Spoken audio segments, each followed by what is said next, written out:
Hello friends, welcome back to the channel Step Solution to Every Problem. This is your host and दोस्त नवीन सेठी. आज फिर हाजिर हूँ एक नए टॉपिक से आपसे बात करने के लिए. तो जो आज का टॉपिक मैं लेके आया हूँ that is extracting positivity from everything. तो ज़्यादा टाइम ना लगाते हुए करते हैं आज की बातचीत शुरू. तो सबसे पहले पॉजिटिविटी जान लेते हैं. पॉजिटिविटी बेसिकली हम क्या कह सकते हैं, अच्छी चीज़ें, सकारात्मक चीज़ें, गुड वाइब्स. लेकिन पॉजिटिविटी सिर्फ वहाँ तक सीमित नहीं है.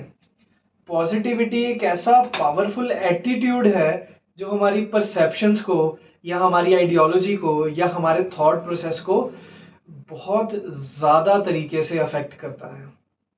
अब पॉजिटिविटी हमारे जब हम इन चीज़ों से पॉजिटिविटी को मेजर करते हैं कि हम किस तरह से डील करते हैं सिचुएशन से या लाइफ के चैलेंजेस से, तो एक सीख जो है हमें हमेशा मिलती है कि जो भी करो ना उसमें अच्छा ही होता है.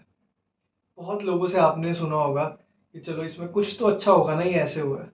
और कई बार ये चीज़ें ना उस तरीके में भी बोली जाती है कि कई बार कोई दुख तकलीफ की टाइम पे कोई मोटिवेट करने के लिए कि चलो बहुत ज़्यादा नुकसान नहीं हुआ, इतने में ही हुआ तो ये भी अच्छा ही है, उसमें भी आप कुछ पॉजिटिव ढूंढो. तो इस तरह से है. और ये क्यों ज़रूरी है? ये इसलिए ज़रूरी है क्योंकि ये ना एक तरह से हमारी पर्सनल ग्रोथ की जर्नी को भी इफ़ेक्ट करती है कि हम सोसाइटी में या अपने आप के लिए हम किस तरह ग्रो कर रहे हैं बेसिकली. अब पॉजिटिविटी की मैं आपको एक पावर बता देता हूँ. ये सिर्फ एक इमोशन नहीं है, ये एक ऐसा ऑफसेट वेपन है जो आपकी लाइफ को पूरी तरह ट्रांसफॉर्म कर देता है. रिसर्च से ये पता भी चला है कि जो लोग पॉजिटिव आउटलुक के साथ काम करते हैं ना, वो बहुत ज़्यादा स्ट्रॉन्ग होते हैं, not in terms of only physical but as well as mental and psychological health as well.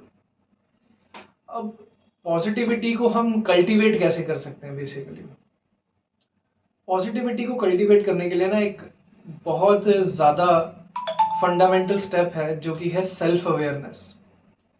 और इसमें ज़्यादा कुछ इन्वॉल्वमेंट नहीं है, इसमें बस आपको अपने थॉट पैटर्न्स को रिकॉग्नाइज करना है, इमोशंस को रिकॉग्नाइज करना है, रिएक्शंस को रिकॉग्नाइज करना है.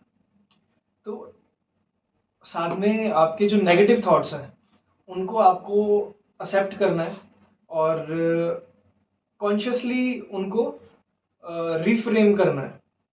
रीफ्रेम कैसे? कुछ मान लो दिमाग में चल रहा है, यार मेरे साथ तो बुरा हो जाएगा, मेरे साथ तो बुरा हो जाएगा. और रीफ्रेम क्या करना है? जो चीज़ है ना मेरे साथ तो बुरा हो जाएगा, बस उसमें एक चीज़ ऐड कर दो, नहीं, मेरे साथ तो बुरा नहीं होगा. बस इतनी सी बात. वो रीफ्रेम करते करते ही आप नेगेटिव से पॉजिटिव हो जाओगे. ठीक है.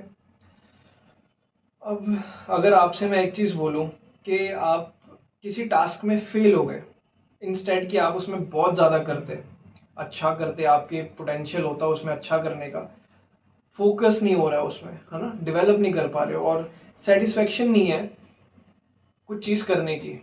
लेकिन पॉजिटिविटी ना ये सारी चीज़ें डाल देती है. ये इतना ज़्यादा पोटेंशियल है पॉजिटिविटी में कि आपका सारा का सारा फोकस वापस ले आता है, सारा का सारा सेटिस्फेक्शन वापस आ जाता है जो आप चीज़ें टारगेट कर रहे हो उनको करने में. ठीक है. अब पॉजिटिविटी को हम अटेन कैसे कर सकते हैं? सबसे पहले तो हम पॉजिटिविटी अटेन करते हैं फ्रॉम चैलेंजेस. कि हम कुछ काम कर रहे हैं, वो काम हो नहीं रहा है, रादर देन हम ये बोलें कि यार हम काम नहीं कर पा रहे, हम उस पर लगे रहेंगे, नए नए तरीके ढूंढेंगे उसको करने के.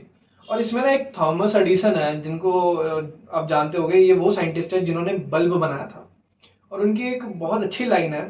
वो ये कहते हैं कि मैं 10,000 बार फेल नहीं हुआ हूँ बल्ब बनाने में, मैं वो 10,000 तरीके खोजे हैं जिनसे बल्ब नहीं बनेगा और आखिर में वो एक तरीका मिला जिससे बल्ब बनेगा. बस ये एक पॉजिटिव आउटलुक है. जो आपको बदलनी है, जिससे बहुत सारी चीज़ें आसान होने लग जाएंगी। ठीक है, उसके बाद बारी आती है पॉजिटिविटी इन रिलेशनशिप्स।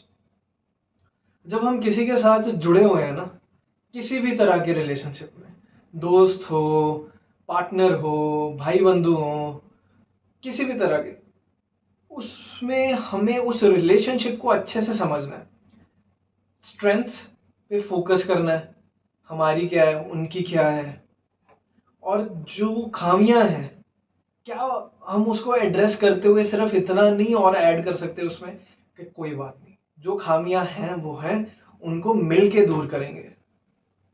कुछ आप समझाना, कुछ हम समझाएंगे, कुछ आप समझ जाना, कुछ हम समझ जाएंगे, सिर्फ इतनी सी बात है। ठीक है जी।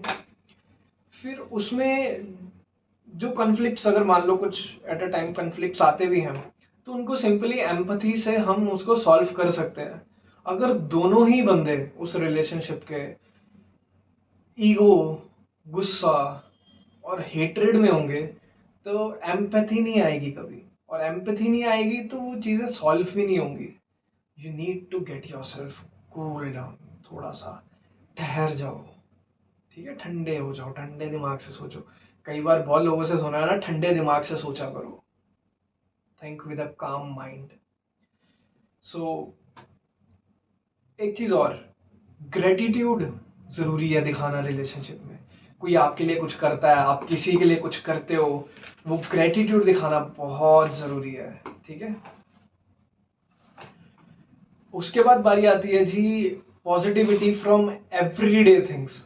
आप रोजाना जो करते हो, आप अगर जॉब वाले हो तो आप जॉब पे जाते हो, अपने काम वाले हो तो आप अपने शॉप पे या अपने फैक्ट्री में जाते हो, वहां पे कुछ रोज एक ऐसी चीज होती होगी जो शायद आपको हल्का सा तंग करती हो, या दिक्कत देती हो, या परेशान करती हो।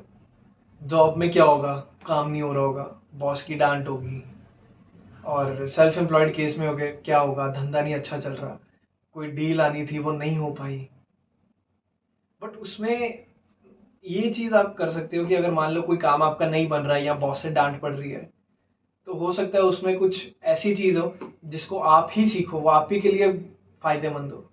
और अगर मान लो सेल्फ एम्प्लॉयड केस में अगर वो डील नहीं मिल रही है आपको, तो हो सकता है कि आपको कुछ उससे बेहतर डील मिलनी हो।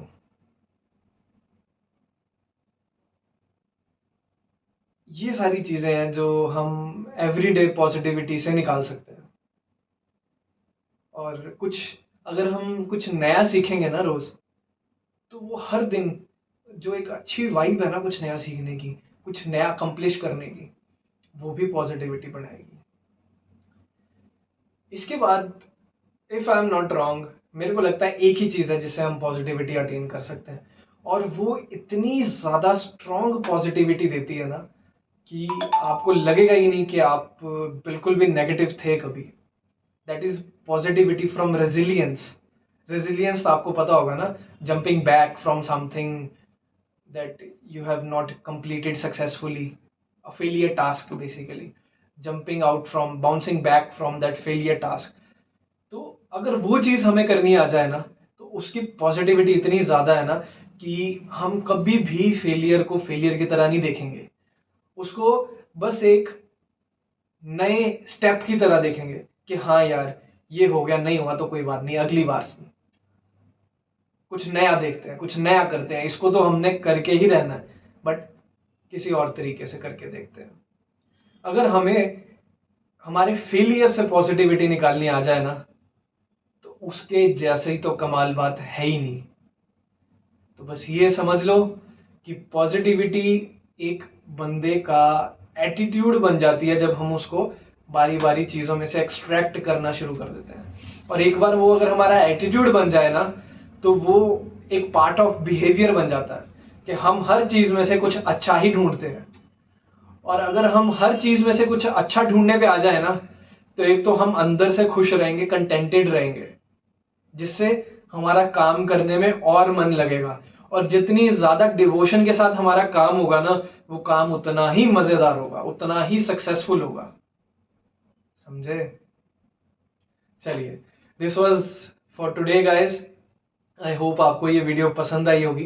पसंद आई है तो चैनल को सब्सक्राइब ज़रूर कीजिए और अपने फ्रेंड्स रिलेटिव्स के साथ शेयर कीजिए, ताकि कोई भी यूं ही मायूस ना हो। हर चीज़ से वो सख्त अपना पॉजिटिविटी, अब इसको हिंदी में बोलना बड़ा मुश्किल लग रहा है मेरे को, सकारात्मक हो सके। और do one such thing every day that makes you your better version from yesterday. Be the diamond of your own life. आप देख रहे हैं step solution to every problem. This is Naveen signing off. Thank you guys.